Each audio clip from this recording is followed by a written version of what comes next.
اور جہاں پر شعائر اللہ کی نقوش قدم کی تعظیم نہیں ہوتی، وہاں تقوی کی دولت سے تہی دامانی مقدر کا داغ بن کر معلن بالفسق، کسی معلن بالفسق اور شارب بالخمر کی بیعت کا طوق گلے میں ڈال دیتی ہے۔ اور اسی کے خلاف حسین ابن علی نبردآزما ہوئے۔ ان نقوش قدم کو معمولی سمجھ کر، انہیں غیر اللہ کہہ کر، انہیں نظر انداز کر کے، ان سے نظریں چرا کر کہیں گزر نہ جانا، یہ تو اللہ تک پہنچانے کا وسیلہ ہے، یہ تو اللہ تک پہنچنے کا ذریعہ ہے، یہ تو معرفت حق تک پہنچنے کا، محبت حق تک پہنچنے کا ذریعہ ہے۔ اور جس کو نقش قدم میسر نہیں ہوتا، اس کے نہا خانہ دل میں، اس کے نہا خانہ ضمیر میں کتنے ہی لات و منات چہل قدمی کرنے لگتے ہیں۔ پورا سفر حج نقوش قدم سے عبارت ہے، لمحہ لمحہ، مرحلہ مرحلہ، ہمارے پورے اس سفر کو، خیر و برکت کے حامل اس سفر کو، ہمارے تمام اعمال کو، ہمارے تمام مناسک کو نقوش قدم سے مزین کر دیا۔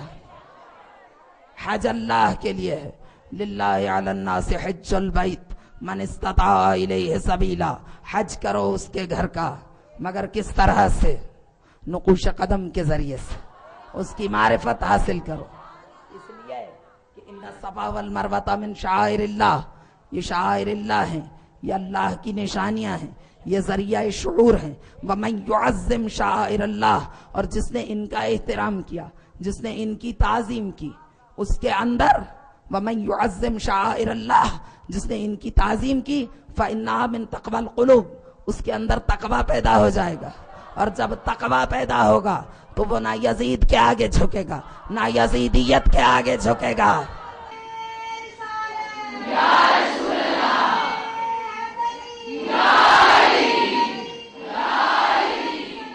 اور جہاں پر شعائر الہی کی تعظیم ہوتی ہے، جہاں پر نقوش قدم کو پہچانا جاتا ہے، ان کی بصیرت کا یہ عالم ہوتا ہے، ان کی سطح فکر اتنی بلند ہوتی ہے کہ اس خاندان کا ایک چھوٹا سا بچہ بھی اتنا بابصیرت ہوتا ہے، ان کے نوخیز بھی اتنے بابصیرت ہوتے ہیں کہ اگر ان سے پوچھا جائے کہ موت تمہارے نزدیک کیسی ہے، تو ایسا جواب آتا ہے کہ عقل انسانی ورطہ حیرت میں ڈوب جائے۔ یا بنی کیف الموت عندک، میرے بیٹے تو موت کو کیسا پاتا ہے؟ چچا جان، احلا من العسل، میں موت کو شہد سے زیادہ شیریں سمجھتا ہوں، موت کو شہد سے زیادہ شیریں سمجھتا ہوں۔ یہ شب عاشور کا واقعہ ہے، جب چراغ بجھا دیے گئے اور جب سید الشہداء نے اپنے چاہنے والوں سے یہ فرما دیا کہ تم میں سے جو چاہے وہ حسین ابن علی کو چھوڑ کے چلا جائے، اور جب سب نے جانے سے انکار کر دیا تو آقا نے فرمایا غور سے سنو، کل کا دن طلوع ہوگا، سب جوان مارے جائیں گے۔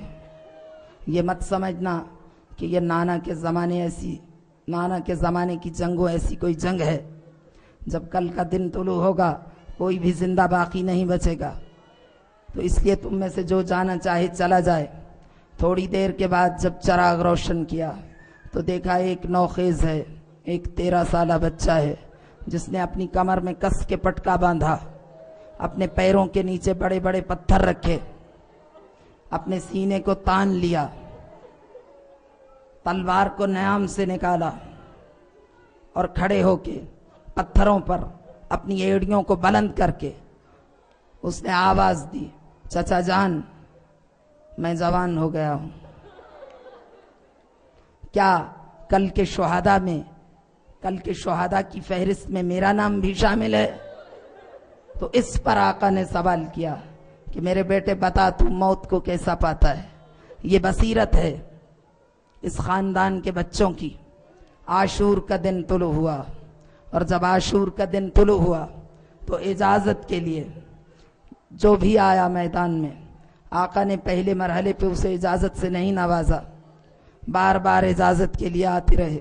یا ایک مرتبہ ایسا ہوا کہ ماں نے اعتراض کیا, میرے بیٹے کیا وجہ ہے کہ جتنی بار صبح سے میں نے دیکھا تجھے زندہ پایا, دوسرے جوان شہید ہو رہے ہیں, تو ابھی تک باقی ہے.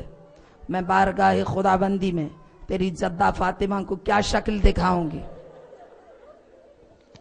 کہا اماں جب بھی چچا جان کی بارگاہ میں جاتا ہوں مجھے واپس لوٹا دیتے ہیں, آپ میرے ہمراہ چلیے.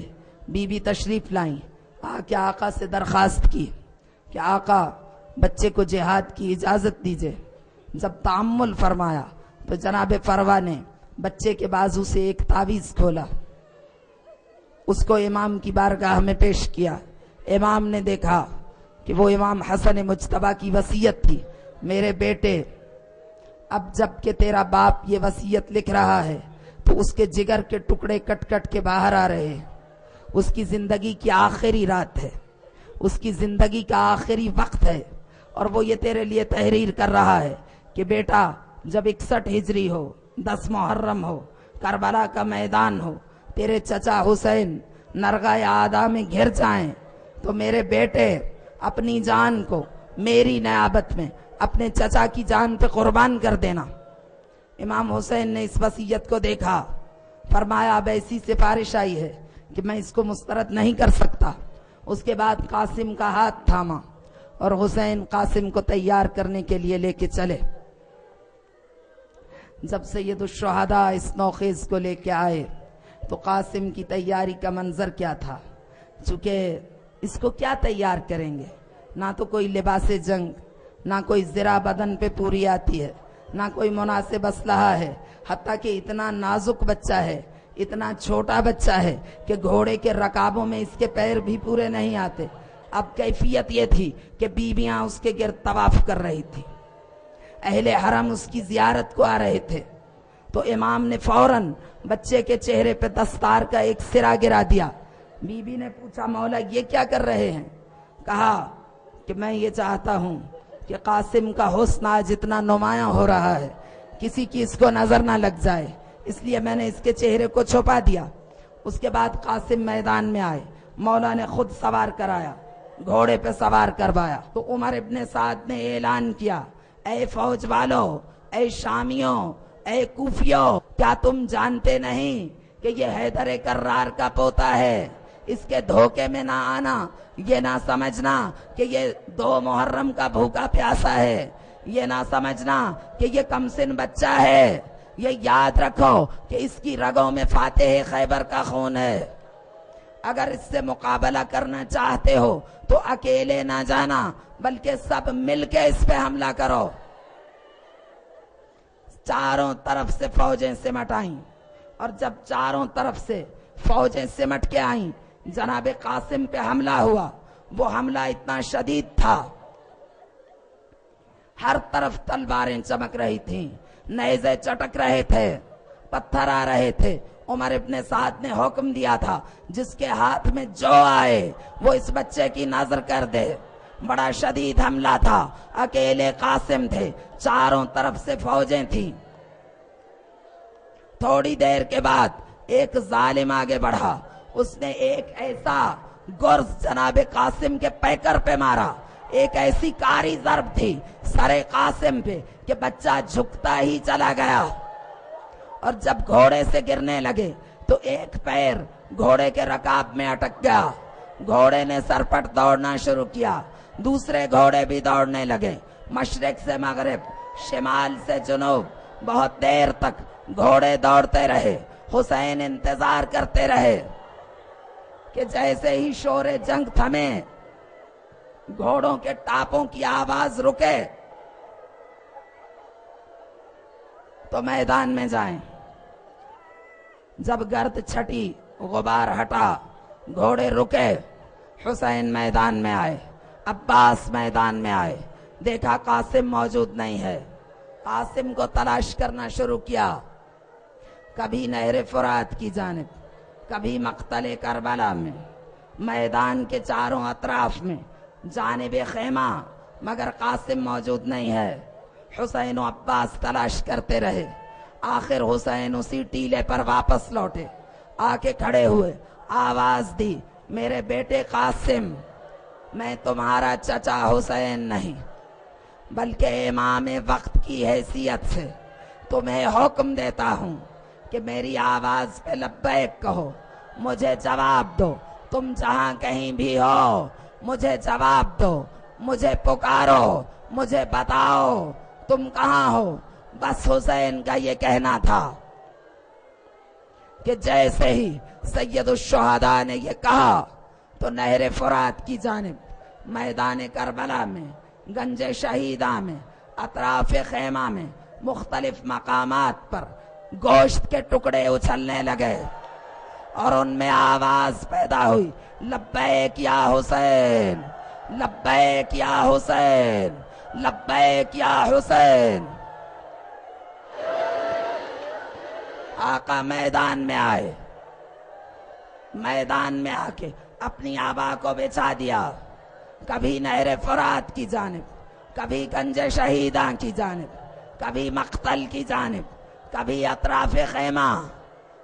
امام گوشت کے ٹکڑوں کو جمع کرتے رہے، وقت زیادہ لگ گیا، ادھر بیوہ ماں کی بے قراری میں اضافہ ہوا، ثانی زہرا کے دامن کو پکڑے ہوئے بار بار سوال کر رہی ہے، بی بی قاسم گھوڑے سے گرا تھا، اس کے بعد کوئی اطلاع مقتل سے پہنچی نہیں، میرے بچے کی کیا خبر ہے؟ یا ایک مرتبہ دیکھا حسین چلے آ رہے ہیں، پھر تڑپ گئی، ثانی زہرا سے کہتی ہے، بی بی مولا تو آ رہے ہیں مگر یتیم کا لاشا ہمراہ نہیں ہے۔ جیسے ہی آقا قریب آئے، آگے بڑھ کے کہتی ہے، مولا کیا میرے بیٹے نے وفا نہیں کی؟ آقا نے فرمایا، فرما تیرے قاسم نے ایسی وفا کی ہے کہ اس نے ایسی قربانی پیش کی ہے کہ قیامت صبح کہ انسانیت صبح قیامت تک یاد رکھے گی۔ تو کہتی ہے، مولا پھر یتیم کا لاشا کیوں نہیں لائے؟ مولا کیا مجھے معلوم ہو سکتا ہے قاسم کا لاشا مقتل میں کہاں ہے؟ آقا خاموشی سے آگے بڑھے، اپنی آبا کو شانے سے اٹھایا، اپنی آبا کو شانے سے اتارا، زمین پہ رکھا، اس کو کھولا، آواز دی، بطول زادیو آؤ، بیبیو آؤ، قاسم کے لاشے پہ نوحہ بکا کرو، کوہرام ماتم بپا ہوا، واہ محمدہ، واہ علیہ، واہ حسنہ، واہ قاسمہ۔ آوازیں بلند ہوئیں، یا ایک مرتبہ حسین کی نگاہ پڑی، دیکھا قاسم کی ماں موجود نہیں ہے، ثانی زہرا کو خطاب کیا، بی بی قاسم کی ماں کہاں ہے؟ کہا مولا ابھی تو یہاں تھی، کہا اس کو تلاش کر کے لاؤ۔ زینب فروا کے خیمے میں آئی، فروا دیوار خیمہ کو اپنے ہاتھوں سے ٹٹول رہی تھی۔ بی بی نے پوچھا، فروا یہ کیا کر رہی ہو؟ کہا بی بی آنکھوں کا نور جو کھو گیا۔ ثانی زہرا نے بازو تھاما، سہارا دیا، لاشائے جوان پہ آئی، فروا آ کے لاشے پہ گر گئی، خود کو گرا دیا، تھوڑی دیر کے بعد اپنے چہرے کو بلند کیا، گوشت کے ایک ایک ٹکڑے کو اٹھایا، اپنے چہرے کے قریب لے جاتی تھی، اپنی آنکھوں کے قریب لے جاتی تھی، لے جا کے کہتی تھی یہ نہیں ہے، اس کو واپس رکھتی تھی، ایک اور ٹکڑا اٹھاتی تھی، اس کو چہرے کے قریب لے جاتی، غور سے دیکھتی، کہتی یہ بھی نہیں ہے، پھر ایک اور ٹکڑا اٹھاتی۔ زینب آگے بڑھی، فروا یہ کیا کر رہی ہو؟ کہا بی بی بے قرار ماں اپنے بچے کے رخساروں کو تلاش کر رہی ہے، قاسم کے رخسار کو لبوں سے لگانے کے لیے، رخساروں کا بوسہ لینے کے لیے، مگر قاسم کے رخسار فروا کو ملتے نہیں۔